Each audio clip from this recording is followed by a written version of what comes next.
Dear students, welcome back to Sankalp Competitive Classes. Myself Kadala Noor and I am going to teach you on the subject of the legal studies. The entrance will be your CUET, that is the Common University Entrance Test. And today will be the lecture on the third unit, that is the Arbitration, Tribunal, Injunction and the Alternate Dispute Resolution. So आज के lecture में मैं जो आप लोग को पढ़ाने जा रही हूँ आपके थर्ड यूनिट से रिलेटेड, वो आपका रहेगा एक ओम्बड्समन।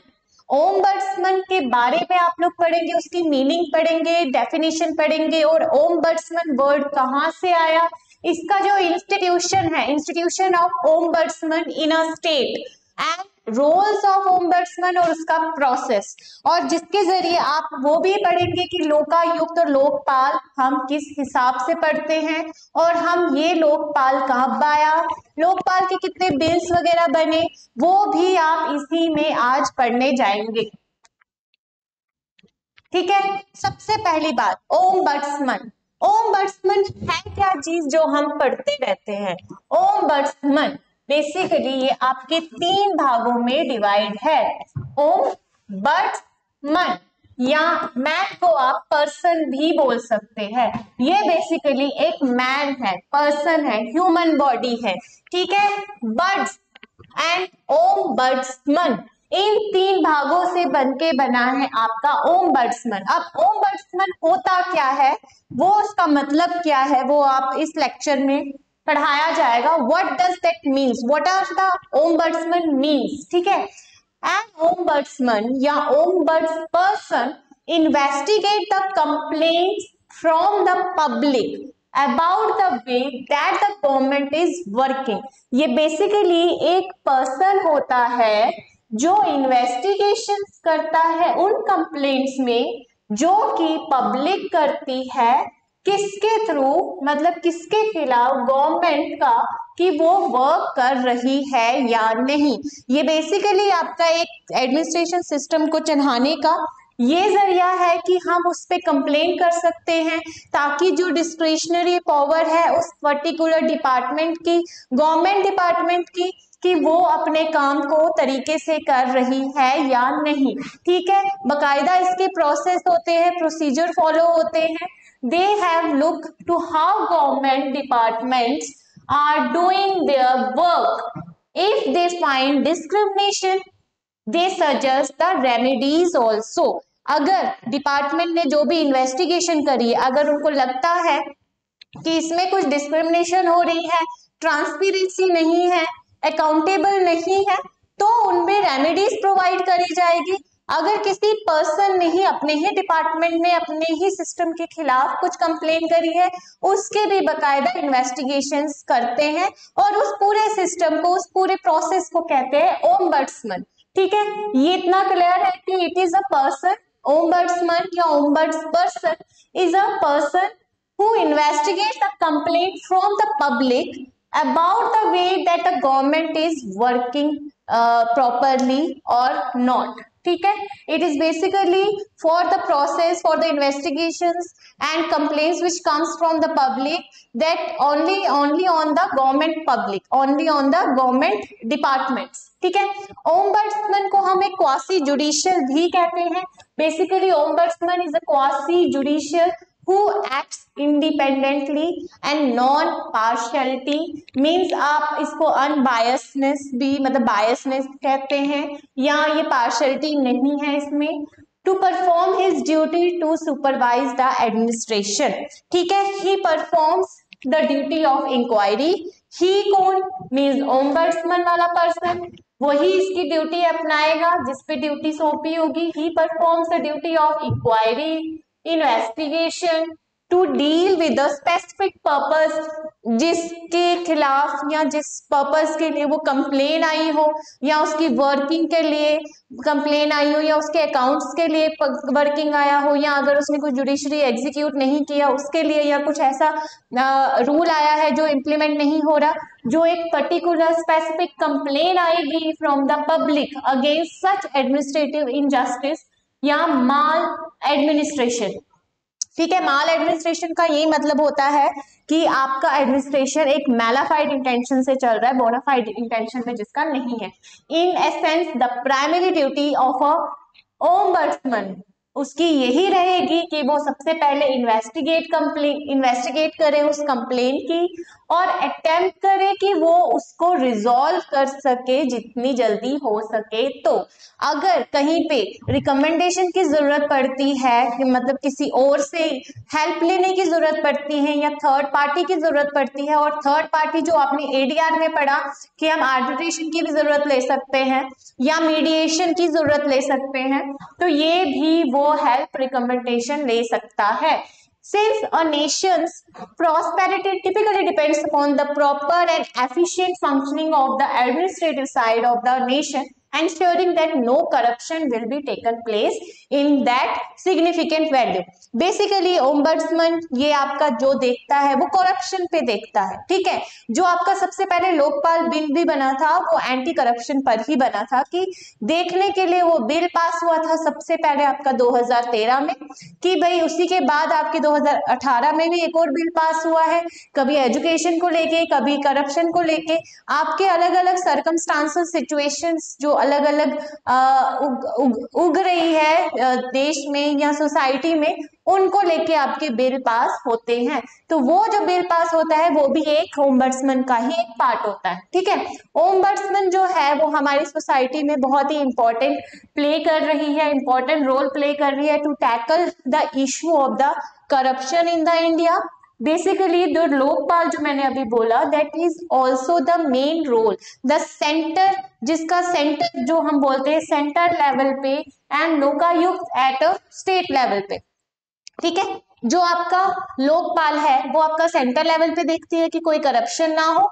बेसिकली जितने भी कंप्लेंट्स आती है वो ज्यादातर आपके ओम्बड्समैन के पास इसलिए आती है to see to look in the administrative system of your department whether there is a corruption level और नॉट, ठीक है। इतना क्लियर है कि बेसिकली ये इन्वेस्टिगेशन वो करते हैं ओम्बड्समैन, वो लोग होते हैं, वो पर्सन होता है जो एक इंक्वायरी करता है, इन्वेस्टिगेट करता है उस कंप्लेन पे जो कि एक पब्लिक ने भेजी होती है किसी एक डिपार्टमेंट के खिलाफ कि भाई यहाँ पे करप्शन चल रहा है या ये सही तरीके से अपना काम नहीं कर रहे हैं, ठीक है जी। ये हो गया आपका ओम्बड्समैन का थोड़ा सा एक ब्रीफ कंसेप्ट कि ओम्बड्समैन होता क्या है। अब बात करते हैं कि इसका मेन जो एडमिनिस्ट्रेशन विंग है of the democratic country has a major role which plays a smooth administration in both centre as well as the state, ठीक है।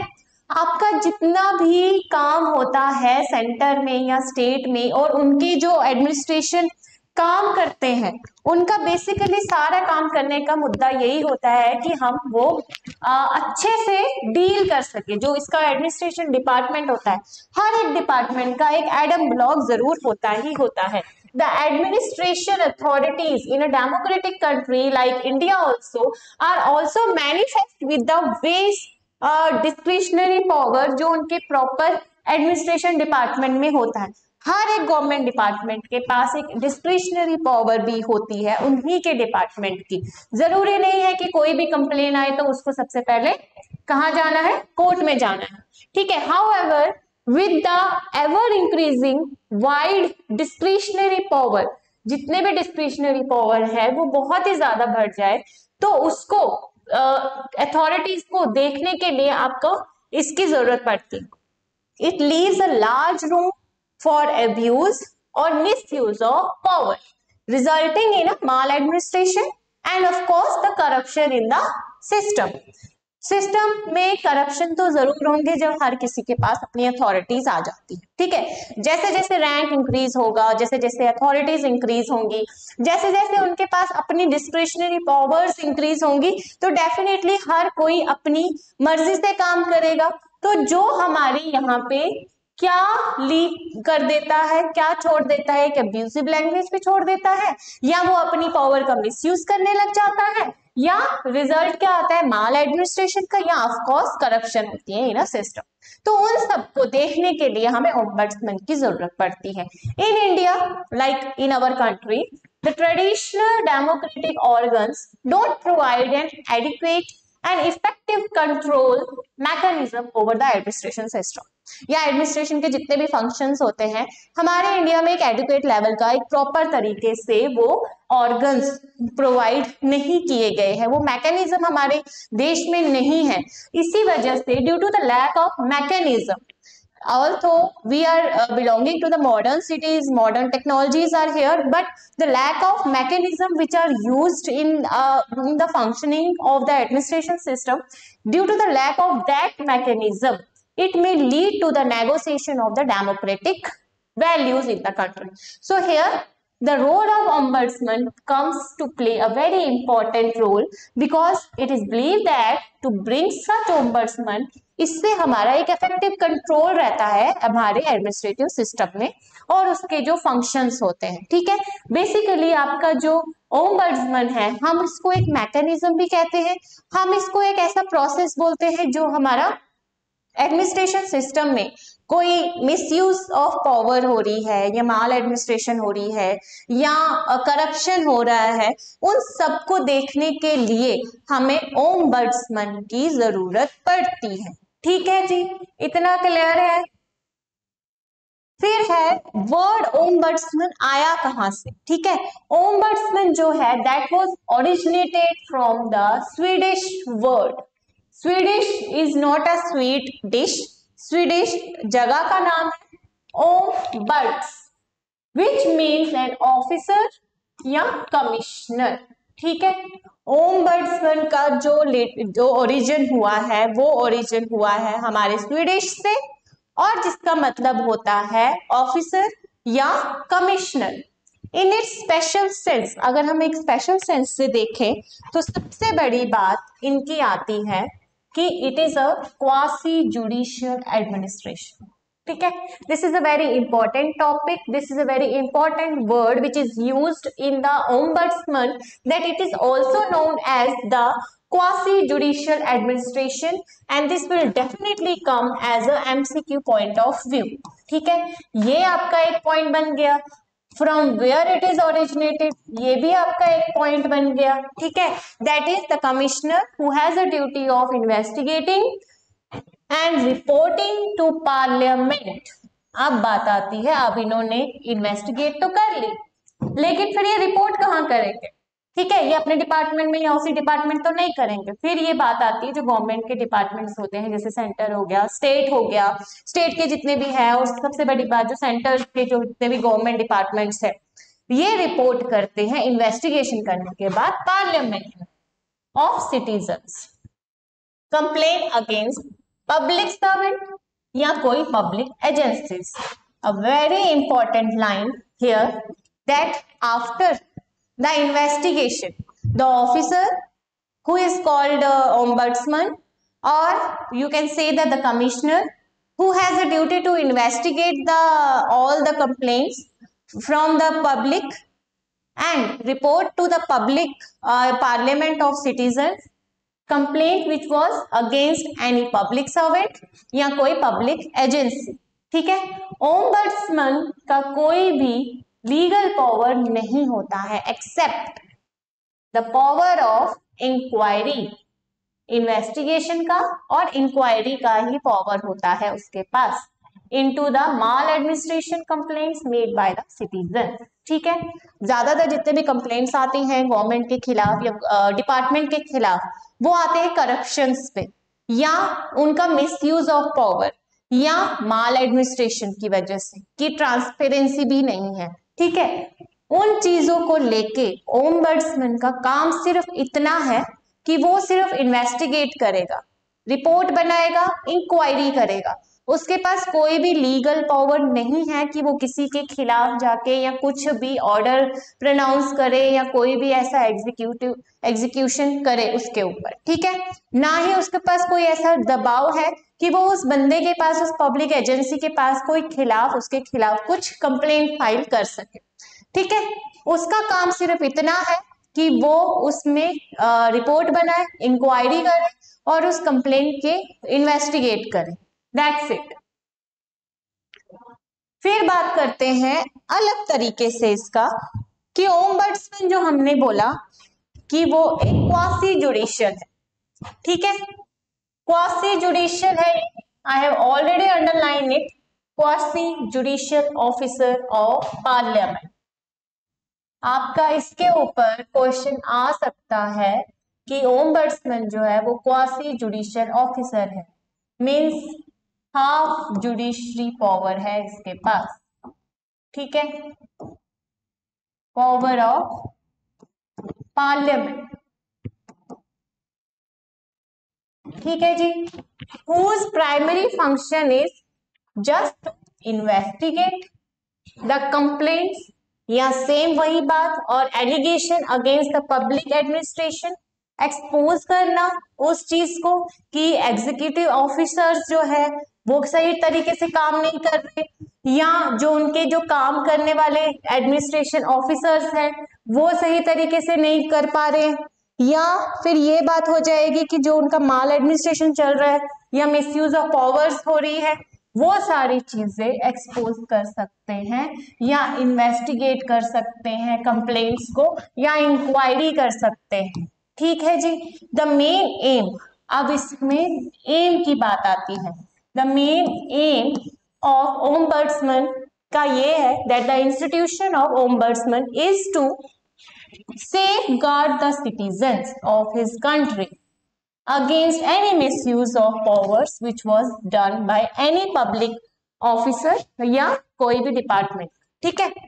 बेसिकली इसका मेन एम है कि उसको सेफ गार्ड प्रोवाइड करे, किनको, सिटीजन्स को सेफ गार्ड प्रोवाइड करना है against any misuse of the powers, या कोई भी कंप्लेन अगर हो करप्शन के खिलाफ या कुछ भी। Basically main aim of the ombudsman is to investigate, function और उसका पावर यही है कि वो इन्वेस्टिगेट कर सकता है, इंक्वायरी कर सकता है, aim is to safeguard provide करना है सिटीजन्स को, और उसका मेन ऑब्जेक्ट क्या है, main object is to control the administration system, thus protect citizens, means वही सेफ गार्ड प्रोवाइड करना है, प्रोटेक्शन प्रोवाइड करनी है सिटीजन्स को against any injustice which was brought by the faulty administration, या एडमिनिस्ट्रेशन की प्रोसेस के गलत यूज पर, उन सबको प्रोवाइड करना है एक प्रोटेक्शन, सेफ गार्ड, इंक्वायरी करनी है, इन्वेस्टिगेट करनी है, रिपोर्ट बनानी है, रिपोर्ट बनाने के बाद उसको पार्लियामेंट में सबमिट करना है, फिर वो पार्लियामेंट देखेगी, ठीक है, उसके ऊपर। फिर बात आती है what powers does N ombudsman have, definitely investigation की पावर है उसके पास, इंक्वायरी की पावर है उसके पास, एक कोई भी हाई रैंकिंग ऑफिशियल्स का इन्वेस्टिगेशन वो कर सकता है, ठीक है। They often have a power to request the key documents, interview भी ले सकता है इंडिविजुअली भी, या कोई भी ऐसा लीगल इन्वेस्टिगेशन कर सकता है अगर नेसेसरी हुई तो, otherwise ombudsman does not have any legal powers and he or ombudsman या ombuds person does not have a use of the legal powers. If necessary, then he can use such orders for the investigation only. ठीक है, if agreed to ombudsman rulings are legally binding. ठीक है, अगर वहां agreed हो जाते हैं, जैसे इनके भी हेड में कोई ना कोई तो होगा ही, ओम्बड्समैन को कोई पर्सन को जो अपॉइंट करते हैं फॉर टेकिंग एंड इन्वेस्टिगेशंस के लिए, अगर वो अग्री कर लेते हैं तो उनकी पावर उनमें लीगली बाइंडिंग कर दी जाएगी। The basic what is the role, role इसका बहुत ही इंपॉर्टेंट रोल है हमारी एडमिनिस्ट्रेशन सिस्टम में, चाहे सेंटर का हो या स्टेट का हो। Ombudsman is someone who is appointed to investigate the complaints from the public and to the any public institutions या public agencies या particular persons पे भी, public servant जिसको बोलते हैं, and some have full authority to investigate and resolve the issues and some have limited capacity कि भाई उसको और सिर्फ इन्वेस्टिगेशन करनी है और फिर उसको बस अपनी जितनी भी अथॉरिटी का जो भी उसके पास हो, जैसे रिपोर्ट बनाने का, वो आगे प्रोवाइड करना है। ठीक है, ओम्बड्समैन में किसी के पास अनलिमिटेड पावर है, किसी के पास लिमिटेड पावर है, लेकिन उनके पास कोई भी लीगल पावर नहीं है। ठीक है, इतना काम उसका बस ये है टू जो भी कंप्लेन आई है उसको इन्वेस्टिगेट करे, उसको इंक्वायरी करे और उस कंप्लेंट की इस तरह से इंक्वायरी करे, अगर उसके कोई भी हाई रैंकिंग ऑफिसर्स के पास है, किसी के खिलाफ गया है, तो उसके पास ये पावर भी है कि उसके की डॉक्यूमेंट्स प्रोवाइड करे, उसका इंटरव्यू भी ले सकता है, या कोई भी ऐसा इंडिविजुअल इंटरव्यू भी ले सकता है, या कोई भी ऐसी लीगल इन्वेस्टिगेशन अगर जरूरत पड़ी। ठीक है जी, इतना कंप्लेन, इतना ठीक है, क्लियर है कि भाई ओम्बड्समैन बेसिकली होता क्या है। ठीक है, सो सबसे बड़ी बात यहाँ पर आती है कि इसका रोल अब क्या है, सेम सर्च करने का। ठीक है, फिर है establish the advisory committee. Advisory committee को भी बिठा सकते हैं ये लोग, जिस तरह से ये रिकमेंडेशन ले सकते हैं पार्लियामेंट में, अगर रिपोर्ट पहुंचानी है तो रिपोर्ट बनाने के लिए किसी कमिटी की भी जरूरत पड़ सकती है। ठीक है, अवार्ड में बेसिकली उसको पनिशमेंट तो नहीं होगा, जैसे जिसमें पनिशमेंट की जरूरत पड़ती है पनिशमेंट होगा, उस पब्लिक ऑफिसर के खिलाफ या पब्लिक एजेंसी के खिलाफ एग्जामिन भी कर सकते हैं, उसका केस भी बन सकता है। तो कंपनसेशन जो यहाँ पे मिलता है वो अवार्ड वही दिया जाता है, कंपनसेट किया जाता है। और जितने भी अगर विटनेस होंगे तो बेसिकली इसका जो रोल है to examine the witness, award compensation में, एडवाइजरी कमिटी बिठा सकता है, एस्टेब्लिश कर सकता है, सर्च मींस इन्वेस्टिगेशंस वगैरह वो भी है। रही बात constitute of inspection team, ombudsman अकेले काम तो नहीं करेगा, डेफिनेटली उसकी अपनी एक टीम होगी जो इन्वेस्टिगेट करती है, इंक्वायरी करती है। जिस तरह एग्जाम्पल के तौर पे जब कोई कंप्लेन करता है पुलिस स्टेशन में, तो अपनी वो और भी सिर्फ वही जो एसआई होता है, सब इंस्पेक्टर होता है या एसएचओ होता है, वो अकेले तो नहीं जाता, वो अपनी की पूरी टीम लेके जाता है, इन्वेस्टिगेशंस के लिए जाता है। ठीक है, तो उसी तरह ये भी अपनी एक टीम बना सकते हैं, टीम के साथ काम कर सकते हैं और एक एडवाइजरी कमिटी भी बिठा सकते हैं। ठीक है, this was all about the roles of ombudsman. ठीक है, फिर इसमें बात आती है आपकी कि ओम्बड्समैन बेसिकली उसका प्रोसेस किस तरह से। ओम्बड्समैन बेसिकली इसका जो प्रोसेस है वो ये है कि it confers with in the confirmation with in mandate. ठीक है, मैंडेटरी है कि उसको कंफर्मेशन देनी ही देनी, जितनी टाइम लिमिट है या जो भी मैंडेटरी टाइम रखा है। इन्वेस्टिगेशन ऑफ कंसर्न, ये भी है कि इन्वेस्टिगेशन है उसका बेसिकली पार्ट यही है, प्रोसेस यही है कि पहले कंफर्म होगा, फिर इन्वेस्टिगेशन स्टार्ट होगी, फिर कम्युनिकेशंस फाइंडिंग्स होंगे, जो भी बातचीत अगर है, रिकॉर्डिंग्स वगैरह है या कोई भी डॉक्यूमेंट है या उनकी बात है, वो भी वो कम्युनिकेशंस को फाइंड करते हैं। एस्केलेशन ऑफ इंफॉर्मेशन, इंफॉर्मेशन को एक्सकलेट भी करते हैं। दिस इज द प्रोसेस कि स्टेप बाय स्टेप ही चलना होता है, हर एक का जो भी प्रोसेस है वो स्टेप वाइज होता है, तभी जाके पहली बात तो कंफर्मेशन हो गई, फिर इन्वेस्टिगेशन होगी। ठीक है, फिर अगर कम्युनिकेशन है, इस तरह से कोई बात कर रहा है या किसी और के साथ, तो वो फिर जो उसको रिपोर्ट में देना है वो आगे एस्केलेट कर सकता है। फिर बात आती है यहाँ पे आपकी कि जो हमने ओम्बड्समैन बनाया, जो पर्सन रखा है इन्वेस्टिगेशंस के लिए, institution of ombudsman in the state, state में किस तरह से इंस्टीट्यूट होगा। In India the notion of constitution, ombudsman was the first who proposed by Minister Ashok Kumar Sen. Ashok Kumar Sen ने सबसे पहले ये प्रपोज किया कब, 1960s में। ठीक है, सबसे पहले जो ओम्बड्समैन का यूज किया गया हमारे इंडिया में 1960s में किया। डेफिनेटली आफ्टर 1950 की कॉन्स्टिट्यूशन तब हमारा आ गया था। द टर्म लोकपाल जो यूज हुआ है या लोकायुक्त की जो बात करी है, were coined by doctor L M. Singhvi. L M. Singhvi जो थे उन्होंने ये वर्ड यूज किए, ये वर्ड कॉइन किए।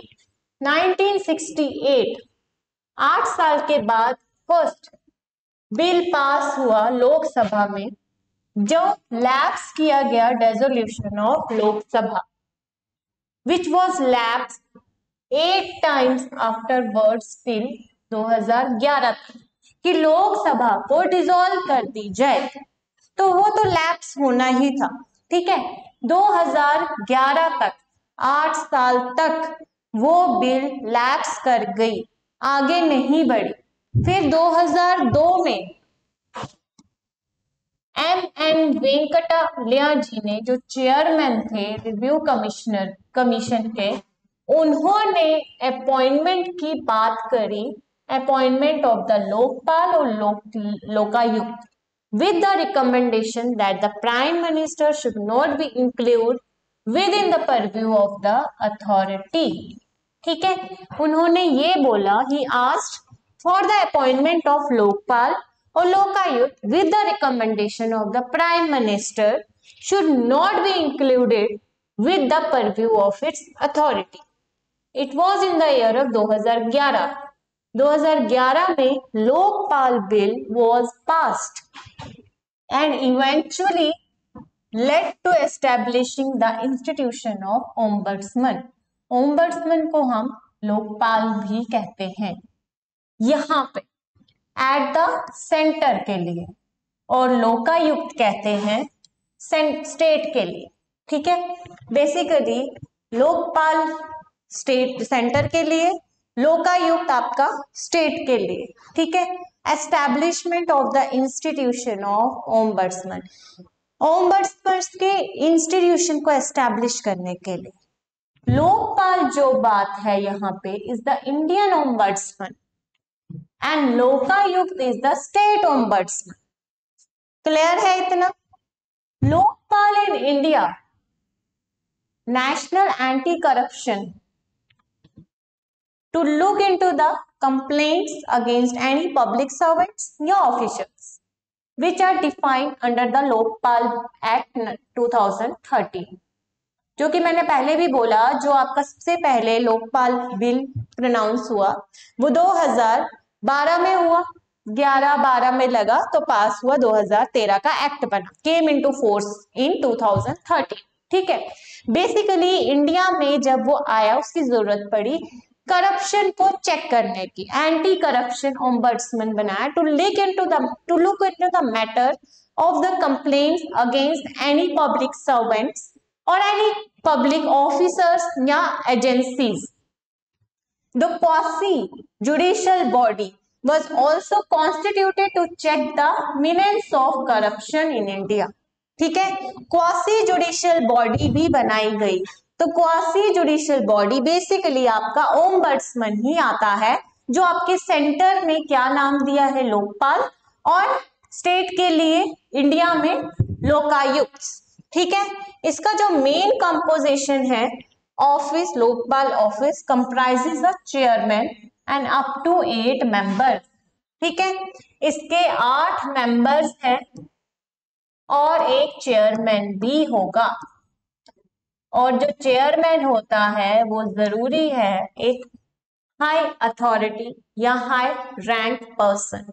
ठीक है जी, इतना क्लियर है? या इसको अगर रिपीट करवाना है, आप कमेंट सेक्शन में कोई भी क्वेरी होगी आप प्लीज बता दीजिएगा। ठीक है, because this is a very important points जो मैं आप लोगों के लिए बुलेट पॉइंट्स लेकर आई हूँ, क्योंकि इसके अंदर बहुत कुछ है पढ़ने का, लेकिन आपके 12th बेस CUET एग्जाम्स के लिए बुलेट पॉइंट्स यही है। इसके बाद जो है आपका लोकपाल सेंटर का, लोकायुक्त इंडिया के स्टेट्स का। The composition of Lokpal comprises as you know कि एक चेयरमैन होगा और एक 8 मेंबर्स होंगे उसमें।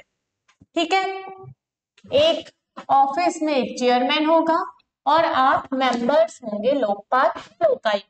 Chairman Lokpal can be a current या रिटायर्ड जज ऑफ सुप्रीम कोर्ट और या किसी भी हाई कोर्ट का चीफ जस्टिस, चाहे वो वर्किंग में हो या रिटायर भी हो सकता है, या कोई भी ऐसा एमिनेंट पर्सन जिसके पास नॉलेज होगी इन सब चीजों की, एक स्पेशल नॉलेज हो या एक्सपर्टाइज हो, इन सब एक्सपर्ट हो किसी एक पर्टिकुलर फील्ड में या एक लीगल फील्ड में, जिसके पास at least not less than 25 years का एक्सपीरियंस हो, जिसने काम किया हो एंटी करप्शन पॉलिसीज में या पब्लिक एडमिनिस्ट्रेशन में या विजिलेंस में, ठीक है, या फाइनेंस का हो, जिसमें इंक्लूडिंग हो बैंकिंग और इंश्योरेंस के भी, ठीक है, वो इन सब चीजों में 25 साल का एक्सपीरियंस जरूर होना चाहिए, या सुप्रीम कोर्ट का रिटायर्ड या वर्किंग या करंट जज होना चाहिए, या किसी भी हाई कोर्ट का एक चीफ जस्टिस, वो that will be considered as a chairman of Lokpal, ठीक है। Section 5 of the Lokpal act जो है 2013 का, वो क्या डील करती है, पावर्स ऑफ लोकपाल। ये बहुत ही इंपॉर्टेंट है, पावर्स ऑफ लोकपाल कौन सी सेक्शन डील करती है, 25 ऑफ एक्ट ऑफ 2013, ठीक है। The provision states that once the Lokpal receive a complaint under the Prevention of Corruption Act, it can initiate the investigation। जाहिर सी बात है, जैसे ही, इसका मतलब ये है कि जैसे ही कोई प्रिवेंशन ऑफ करप्शन एक्ट के अंदर कोई कंप्लेन दर्ज करता है, तो वैसे ही उसी दौरान एक इन्वेस्टिगेशन ऑफिसर, जिसको हम ओम्बड्समैन कहते हैं, या लोकपाल सेंटर में या लोकायुक्त, उसमें इन्वेस्टिगेशन करेगा। If complain is found to be true the investigation, then he can ask for the government to take the disciplinary action. जबकि हर एक डिपार्टमेंट का एक पावर अपने में होता है, डिस्क्रिशनरी पावर होती है उसी में, वो उनको बोल सकता है कि इसकी ये कंप्लेन है, या तो आप देख लो कि डिस्क्रिशनरी एक्शन लो against that such concern public servant, और file a corruption case against that particular person in a special court, ठीक है। ये बात क्लियर है कि ये चीज है कि लोकपाल में जो कंपोजिशन है, एक चेयरमैन होना चाहिए, चेयरमैन भी कौन होगा, और अगर कोई एक्सपर्टाइज है 25 साल से, उसके पास इन सब चीजों की नॉलेज होनी चाहिए। और ये पावर्स की बात करता है कि वो अगर उसके पास ट्रू मतलब मिल जाए, सबूत मिल जाए ये इन्वेस्टिगेशन के थ्रू, वो उस गवर्नमेंट डिपार्टमेंट को बोलता है to take the disciplinary action. अगर आप नहीं ले सकते तो वो किसी केस फाइल कर दे उसके खिलाफ एंटी करप्शन का, ठीक है। सबसे बड़ी बात यही है कि लोकपाल या लोकायुक्त जो एक्ट बना था वो 2013 का था, ठीक है जी। ये आ जाता है आपका लोकपाल और लोकायुक्त। तो वर्किंग ऑफ लोकायुक्त। अब बात करते हैं स्टेट का। In spite of several attempts of the introduction of the Lokpal bill, अभी तक जितने भी लोकपाल बिल का इंट्रोडक्शन हुआ, institution of ombudsman which was called in a centre Lokpal has not been established in at a centre. जब भी Lokpal bill बना वो सेंटर की कभी भी बात नहीं उठी, ठीक है। But however some states have adopted the ombudsman system, लेकिन हर एक स्टेट में ये नहीं फॉलो हुआ, तो उसको हम क्या बोलते हैं, जो जिन स्टेट्स ने किया। अगर स्टेट की बात आ गई तो Lokayukta, in an institution of Lokayuk being at the center. However, some states have adopted the ombudsman system called Lokayukta, with the institution of Lokayukta being which was established in several states with the enactments of the statutes. पहले centre की बात नहीं हुई थी, लोकपाल जब भी बात हुई थी तो लोकायुक्त मीन स्टेट की ही बात हुई थी, स्टेट में ही ये यूज किया गया। तो कुछ स्टेट्स ने यूज किया इसी को, इंस्टीट्यूशन ऑफ लोकायुक्त, कुछ ने अडॉप्ट किया, लेकिन कुछ ने ओम्बड्समैन सिस्टम को उसको भी क्या बोला, लोकायुक्त। आप कर्नाटका का लोकायुक्त देख लो, उड़ीसा का देख लो, ठीक है, ये है जो अभी वर्किंग में है। पंजाब एंड हरियाणा का है with the institution of the which was established in a several state with the enactment of the statutes। लेकिन वो लोग इसी बिल को, इसी एक्ट को यूज करते आ रहे हैं। some states have been उप लोकायुक्त being appointment, लोकायुक्त से ऊपर मेन सेंटर वाला बंदा लोकपाल वाला। तो बेसिकली बात यही है, ओम्बड्समैन की ही बात चल रही है, जिसमें आपका लोकपाल और लोकायुक्त आते हैं।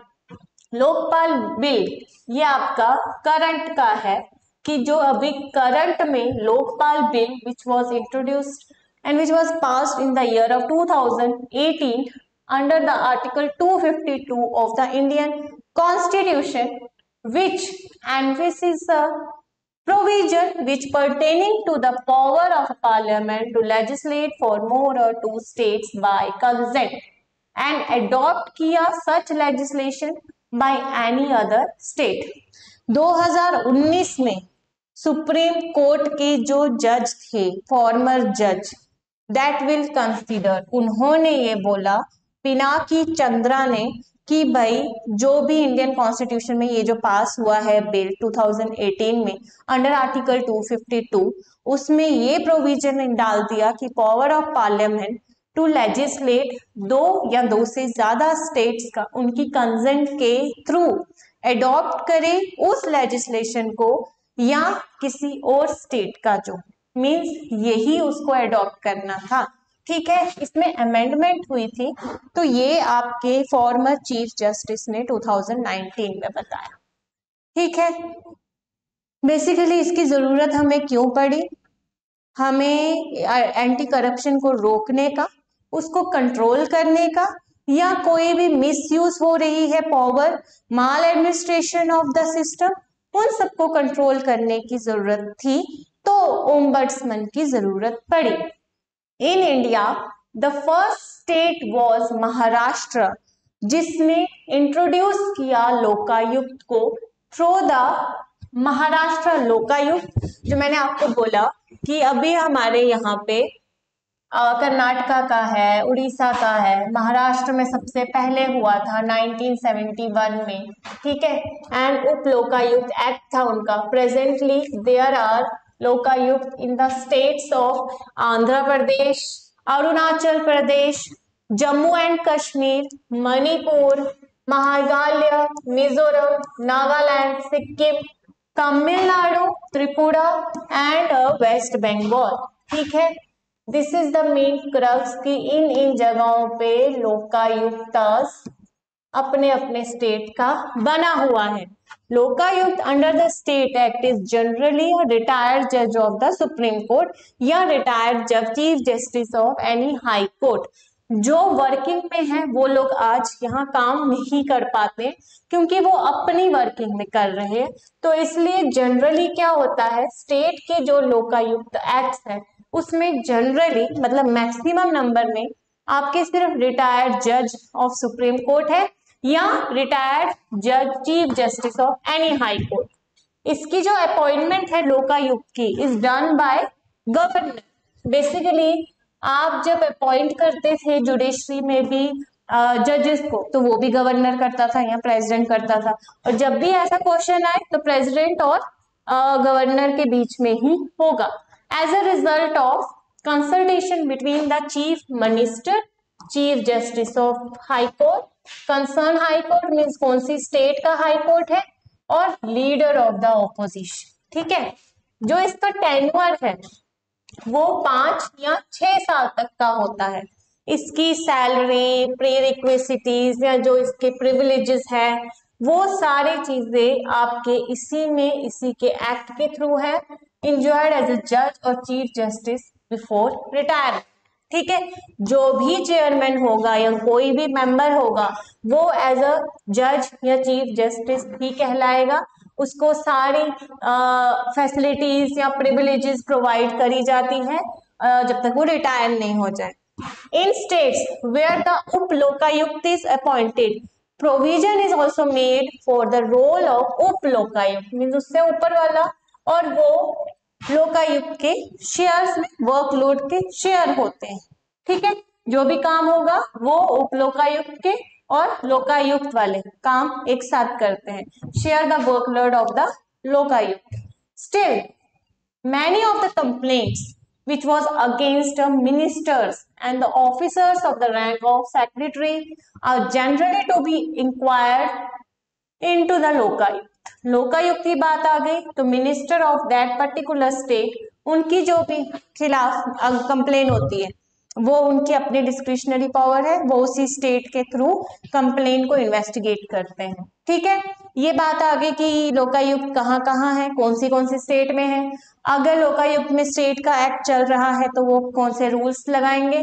अपॉइंटमेंट ऑफ लोकायुक्त की बात आ गई, उनका टेन्योर आ गया 5 से 6 साल, 5 या 6 साल।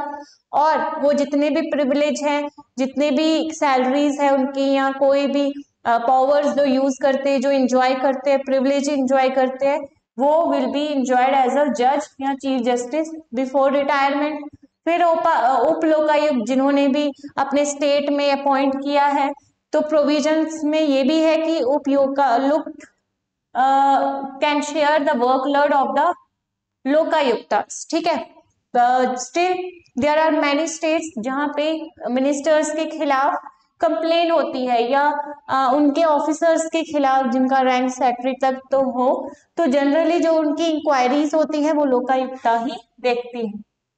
ठीक है जी, इतना क्लियर है। बेसिकली ये सब था आपका लोकायुक्त, लोकपाल या ओम्बड्समैन या ओम्बड्सपर्सन। बेसिकली इसका काम यही था कि corruption is any administration become a very deep rooted cause behind it's failure and the biggest hurdle in the development of a nation. To tackle all these solutions, to tackle and control on the corruption against any government servant, this institution of ombudsman plays a very important role in the administration system in our country to control the anti-corruption, to control the maladministration, to protect the citizens from their rights, या फिर आपका ये हो जाएगा कि उनको safe guard provide करना। तो वो सारे काम आपके ओम्बड्समैन ही काम करता है। At present the institution of ombudsman was established mainly to fight against any corruption and malpractices which was done by the administration systems, या आपके मतलब जो आपके स्टेट के जो मिनिस्टर्स हैं, ठीक है। मोर not with that the corruption issue cannot be overcome by only enacting the legislation, but हमें एक यूनाइट होके पूरे एफर्ट के साथ, कंसंट्रेशन के साथ ये सोसाइटी को हमें करप्शन फ्री करना है, तो उसका काम ओम्बड्समैन ही करता है। The reason that the corruption at present is so deeply rooted in the system make the citizens country totally equally responsible for that. What this is not my opinion, this is what the suggestions or the last opinion in the conclusion will be said like this, that to keep a regular checkup, to keep a proper checkup on the administration systems, to exercise the fully and unbiased powers in the administration system, we need to establish the Lokpal. तो Lokpal bill जो आया वो हुआ यहाँ पे ताकि improve हो सके, इस इंस्टीट्यूशन ऑफ द ओम्बड्समैन को एक सक्सेसफुली एक रूट दे सके, एक प्रैक्टिस दे सके, ताकि इस पे कंट्रोल हो सके। और bills are just like a backing of the bill to take the action on the public complaints. To conclude all those things here, just to see that this institution of ombudsman would do more good in the functioning of the administration within the scope of their power against any mall administration. तो जाहिर सी बात है ombudsman का मतलब यही है, एक person को अपॉइंट करना जो इन्वेस्टिगेट करे, और उसका रोल यही रहेगा, एक उसका सिग्निफिकेंट रोल है, उसका बहुत ही इंपॉर्टेंट रोल है। मेन एम यही है, सेफ गार्ड प्रोवाइड करना पीपल को, सिटीजन ऑफ इंडिया या citizen of that particular country, ठीक है। मेन ऑब्जेक्ट उसका यही रहेगा तो protect the rights of the citizens. अगर वो किसी डिपार्टमेंट में काम कर रहे हैं, करप्शन ना हो वहां पे, माल एडमिनिस्ट्रेशन ना हो, मिसयूज ऑफ द पावर्स ना हो, या कोई भी स्टेट अगर अपने मिनिस्टर के खिलाफ कंप्लेंट फाइल करते हैं तो वो काम भी आपका ओम्बड्समैन, या स्टेट की बात है तो लोकायुक्त की बात आ जाती है, सेंटर की बात है तो लोकपाल की, ठीक है। तो रिसेंटली जो बिल पास हुआ है वो हुआ है 2018 में, जिसमें आपके फॉर्मर सुप्रीम कोर्ट के चीफ जस्टिस थे, ठीक है। This was all about your today's topic which was ombudsman, Lokpal and Lokayukta. So आपका एडीआर का जो थर्ड यूनिट था that is totally complete. If there is any query, any question regarding ADR, ombudsman, alternate dispute resolution, mediation, conciliation, lokayukt, lokpals, you can put it in a comment section. Thank you so much.